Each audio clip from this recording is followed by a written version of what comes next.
The phone call came at 2:47 a.m., shattering the silence of Marcus Thornton's penthouse office where he'd been reviewing quarterly reports. He didn't recognize the number, and he never answered unknown calls. But something, instinct, perhaps, or fate, made him pick up. "Mr. Thornton," a woman's voice, clinical yet urgent. "This is St. Mary's Hospital. We have Elena Vasquez in our emergency room. You're listed as her only emergency contact." Marcus froze, his mind racing through years of business dealings, charity galas, and forgotten faces. Elena Vasquez. The name triggered a memory so faint it was almost lost, a quiet woman with tired eyes who cleaned his office building.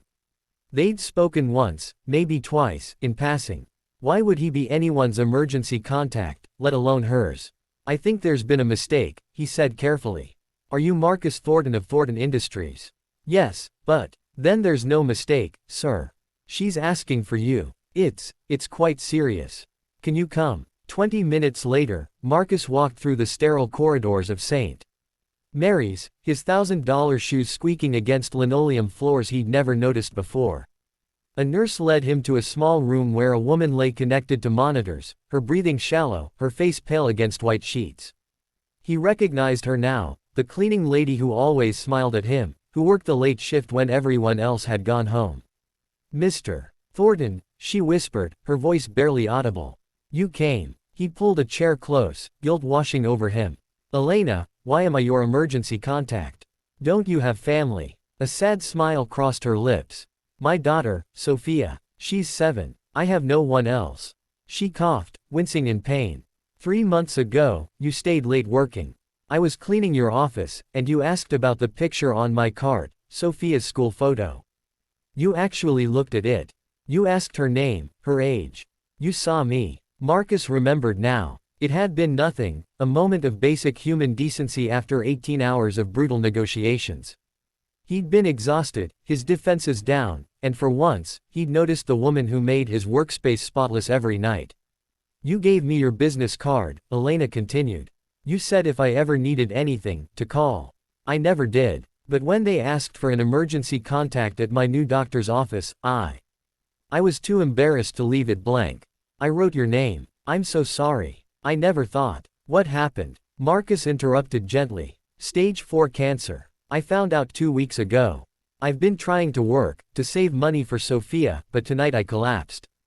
Tears streamed down her face. "My cousin takes care of her during my shifts, but I can't afford to miss work. If I don't work, we don't eat. We don't make rent. And now," she closed her eyes, "now I'm dying, and Sophia will have no one." The words hit Marcus like a physical blow. Here was a woman working herself to death, literally, for minimum wage, cleaning toilets in a building he owned, while he deliberated over which private jet to take to the Hamptons. The contrast was obscene. "Where is Sophia now?" he asked. "With my cousin, Rosa. But Rosa has 4 children of her own. She can't take Sophia permanently. And I have no savings, no insurance, nothing to leave her." Elena's voice broke. "In a few weeks, maybe a month, my baby will be alone in this world, and I can't protect her from what comes next." Marcus sat in silence, his mind spinning. His entire adult life had been about building empires, crushing competitors, maximizing profits. He'd donated to charities, sure, tax-deductible contributions that bought him good PR and better networking opportunities. But he'd never looked someone in the eye and seen the true cost of the world he'd helped create. "The doctor says I have maybe 6 weeks, Elena whispered. "I made them call you because I had a crazy hope. Maybe you could help me find a good foster home for Sophia. Maybe your lawyers know people. I know it's too much to ask. I know I have no right. But you're a father too. I saw the photos in your office, your daughter at her graduation. You understand what it means to love a child." Something cracked inside Marcus's chest. His daughter, Alexandra, had everything, the best schools, luxury vacations, a trust fund that would keep her comfortable for 10 lifetimes. She was 23 now, working at his company not because she needed to, but because she wanted to. The idea of her alone, scared, with no one to protect her, was unthinkable. "I need to make a call," he said, standing abruptly. Outside, Marcus dialed his lawyer, then his assistant, then his head of hour. He made 6 calls in 15 minutes, each one setting wheels in motion. When he returned to Elena's room, he pulled his chair close and took her hand. "Here's what's going to happen," he said firmly. "Tomorrow, you're being transferred to Memorial Sloan Kettering, best cancer center in the country.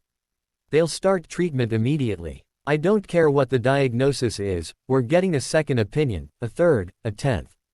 We explore every option. Mr. Thornton, I can't possibly. I'm not finished. Your rent is paid for the next 2 years. Sophia's education is covered through college, tuition, books, everything. Rosa will receive a monthly stipend to help with Sophia's care while you fight this. And if," he paused, his throat tight, "if the worst happens, I'm establishing a trust fund. Sophia will never want for anything. She'll have opportunities, choices, a future." Elena stared at him, tears flowing freely. "Why? Why would you do this for us? You don't even know us." Marcus thought about the question, really thought about it. Why was he doing this? Because somewhere along the way, in his relentless pursuit of more, he'd forgotten what enough looked like. He'd forgotten that behind every statistic, every profit margin, every efficiency report, there were people. Real people with real lives, struggling in ways his spreadsheets never captured. "Because you put my name down when you had no one else," he said quietly. "Because you trusted me with the most important thing in your life. Because I've spent 20 years building towers and crushing competitors, and I've never once done something that actually mattered. Not really. Not like this." He squeezed her hand. "And because 3 months ago, you smiled at me, really smiled, when I asked about your daughter. It was genuine, pure. In my world, nothing is genuine anymore. Everyone wants something. But you just wanted to share a moment of pride about your little girl. That's worth more than any deal I've ever closed." Elena sobbed, gripping his hand like a lifeline. "I don't know how to thank you." "Fight," Marcus said. "Fight like hell. Sophia needs her mother, and miracles happen every day." Over the following weeks, Marcus visited Elena regularly. He met Sophia, a bright-eyed girl with her mother's smile and an infectious laugh that filled hospital rooms with light. He reorganized his schedule, delegated responsibilities, and for the first time in his career, left the office before midnight. Elena's cancer was aggressive, but the treatment bought her time, precious time to watch Sophia perform in her school play, to teach her to braid her own hair, to write letters for every birthday and milestone she might miss. Marcus was there for many of these moments, no longer the distant billionaire but simply a man bearing witness to the profound love between mother and daughter. When Elena passed on a quiet Tuesday morning with Sophia and Marcus at her bedside, she did so knowing her daughter would be safe. Not in foster care, not struggling, but loved and protected. At the funeral, Marcus stood before a small gathering and realized his own daughter Alexandra was crying beside him. Later, she'd tell him this experience had changed her too, inspired her to restructure their company's policies, to see employees as people, not resources. Sophia came to live with Rosa, but Marcus remained a constant presence, a guardian angel who'd appeared in her mother's darkest hour. He'd never replace Elena, but he could honor her memory by ensuring her sacrifice wasn't in vain. That phone call at 2:47 a.m. had changed everything. It taught Marcus Thornton that true wealth isn't measured in billions but in moments of connection, in choosing compassion over convenience, in remembering that behind every name on a contact list is a human heart beating with hope, fear, and love. Elena Vasquez had given him the greatest gift of all, she'd made him human again.